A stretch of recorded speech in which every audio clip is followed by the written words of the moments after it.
Welcome back to my channel Vaiga. ഇന്ന് അപ്പത്തിനും ഇടിയപ്പത്തിനും ഒക്കെ കൂടെ കഴിക്കാവുന്ന ഉരുളക്കിഴങ്ങ് പൊട്ടറ്റോ കറി എങ്ങനെയാണ് ചെയ്യുന്നതെന്ന് നോക്കാം. അതിന് വേവിച്ച ഉരുളക്കിഴങ്ങ് ഒരു 4 എണ്ണം, സവാള ഒരു 3 എണ്ണം ചെറുതായിട്ട് നീളത്തിൽ അരിഞ്ഞത്, പച്ചമുളക് 2, ginger garlic paste 1 table spoon, തേങ്ങാപ്പാൽ ഒരു തേങ്ങയുടേത് ഒരു 2 ഒന്നാം പാലും 2ആം പാലും, പിന്നെ ഒരു 2 ടേബിൾ സ്പൂൺ പെരിഞ്ജീരകം, പിന്നെ കുറച്ച് കറുകാപ്പട്ട, തക്കോലം, ഗ്രാമ്പ്, ഏലക്ക, കടുക്, കറിവേപ്പില, വറ്റൽമുളക്, ആവശ്യത്തിന് ഉപ്പ്.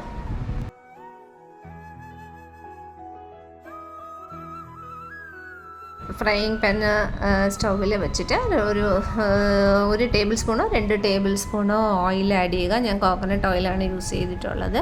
ഇതിലൂടെ കടുക് ഇട്ട് പൊട്ടിച്ചതിന് ശേഷം ഗ്രാമ്പ്, ഏലക്ക, പട്ട, തക്കോലം, പെരിഞ്ജീരകം ഇതെല്ലാം ആഡ് ചെയ്ത് ഒന്ന് ഫ്രൈ ചെയ്യുക. അതിൻ്റെ കൂടെ നമുക്ക് കറിവേപ്പിലയും വറ്റൽമുളകും നുള്ളിയിടുക. ഈ മസാലയുടെ ടേസ്റ്റൊക്കെ ആ എണ്ണയിലോട്ടങ്ങ് ഇറങ്ങട്ടെ. അതിന് ശേഷം സവാള നീളത്തിൽ അരിഞ്ഞ് വെച്ചിരിക്കുന്ന സവാള ആഡ് ചെയ്ത് നന്നായിട്ട് ഫ്രൈ ചെയ്യുക.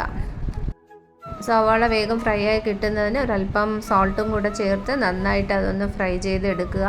ഫ്രൈ ചെയ്തെടുത്തതിന് ഏകദേശം ഒരു ഫ്രൈ ആയി വരുമ്പോൾ ആ സ്റ്റേജിൽ ജിഞ്ചർ ഗാർലിക് പേസ്റ്റും കൂടെ ആഡ് ചെയ്ത് കൊടുക്കുക. ജിഞ്ചർ ഗാർലിക് പേസ്റ്റ് കൂടെ ആഡ് ചെയ്ത് കൊടുത്ത് ഫ്രൈ ചെയ്യുമ്പോഴത്തേക്കും നല്ല ഒരു മണമായിരിക്കും വരുന്നത്. നല്ലൊരു എന്തോ ഒരു പ്ലസൻറ്റ് സ്മെല്ല് വരും ജിഞ്ചർ ഗാർലിക് പേസ്റ്റിൻ്റെയും ഓനിയൻസിൻ്റെയും ഒക്കെ. ആ ജിഞ്ചർ ഗാർലിക് പേസ്റ്റ് ആഡ് ചെയ്ത് കൊടുത്ത് പിന്നെ പച്ചമുളക് 2 പച്ചമുളക് നെടുകെ കീറിയതും കൂടെ ആഡ് ചെയ്ത് കൊടുത്ത് എല്ലാം കൂടെ നന്നായിട്ടൊന്ന് വഴഞ്ഞു വന്നതിന് ശേഷം നമ്മൾ ബോയിൽ ചെയ്ത് വെച്ചിരിക്കുന്ന പൊട്ടറ്റോ 4 പൊട്ടറ്റോ ആണ് ഞാനിവിടെ എടുത്തിട്ടുള്ളത്. അത് നന്നായിട്ട് സ്മാഷ് ചെയ്ത് നമ്മൾ ഓനിയൻ ഫ്രൈ ചെയ്തതിൻ്റെ കൂടെ ആഡ് ചെയ്ത് എല്ലാം കൂടെ ഒന്ന് നന്നായിട്ടൊന്ന് മിക്സ് ചെയ്തെടുക്കുക. ലോ ഫ്ലെയിമിൽ വെച്ചിട്ട് വേണം ഇത് ചെയ്യാൻ, അല്ലെങ്കിൽ അടി പിടിക്കും. അതുകൊണ്ട് നന്നായിട്ടൊന്ന് മിക്സ് ചെയ്ത് ആ ഓനിയൻസും പൊട്ടറ്റോയും എല്ലാം കൂടെ ചേർന്ന് ഒരു നല്ലൊരു കൺസിസ്റ്റൻസിയിൽ എല്ലാം കൂടെ ഒരു സിംഗിൾ കൺസിസ്റ്റൻസിയിൽ വരട്ടെ.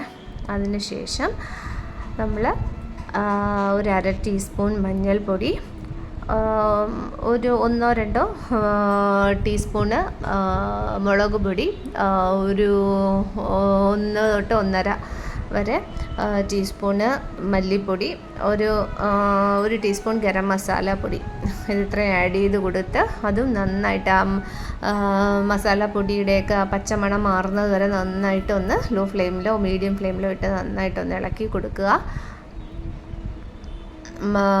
മുളക് പൊടി അവരവരുടെ എരിവിന് സ്പൈസിന് ആവശ്യമായിട്ട് കൂടുതൽ ആഡ് ചെയ്യുക, കുറവായിട്ട് ആഡ് ചെയ്യുക ചെയ്യുക.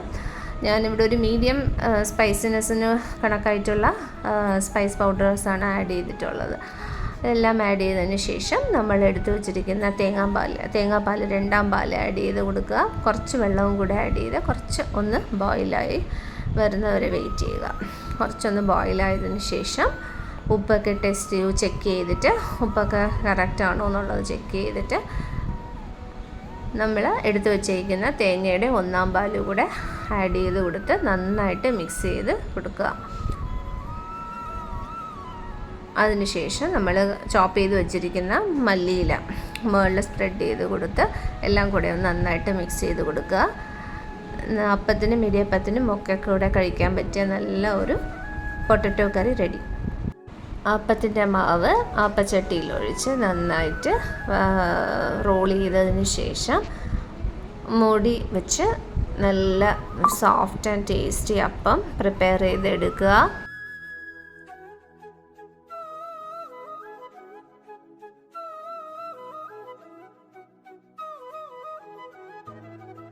വലിയ അപ്പം ഇതുപോലെ നല്ല സോഫ്റ്റായിട്ടുള്ള അപ്പം എടുക്കുക. അല്ല എങ്കിൽ കൊച്ചു കുട്ടികൾക്ക് കുറച്ച് ഡിഫറൻറ്റായിട്ട് നമ്മുടെ ഉണ്ണിയപ്പം പാത്രത്തിൽ ഒരല്പം മാവ് ഒഴിച്ച് ചെറിയ കുഞ്ഞു അപ്പം പ്രിപ്പയർ ചെയ്ത് എടുക്കുക. അപ്പോൾ അവർക്ക് കുറച്ച് ഡിഫറൻറ്റായും ഇൻട്രസ്റ്റിംഗ് ആയിട്ടും ഇരിക്കും. അവരെ ആഹാരം കഴിപ്പിക്കാൻ വേണ്ടിയിട്ട് എന്തെങ്കിലും വ്യത്യാസമായിട്ടൊക്കെ ചെയ്തു കഴിഞ്ഞാൽ അവർക്കും ഒരു ആഹാരം കഴിക്കാനായിട്ട് അവർക്കും ഒരു ഇൻട്രസ്റ്റ് ഉണ്ടാകും. കുഞ്ഞപ്പം, അങ്ങനെ കുഞ്ഞപ്പങ്ങളും പ്രിപ്പയർ ചെയ്യുക. പിന്നെ വലിയ അപ്പവും കുഞ്ഞപ്പവും നമ്മൾ പ്രിപ്പയർ ചെയ്ത പൊട്ടറ്റോ കറിയും എല്ലാം കൂടെ വെച്ച് നല്ല ഹെൽത്തി ആയിട്ട് ഒരു ഹോം മെയ്ഡ് ബ്രേക്ക്ഫാസ്റ്റ് റെഡിയായി. കഴിച്ചു നോക്കുക. Please like and subscribe to my channel. Thank U.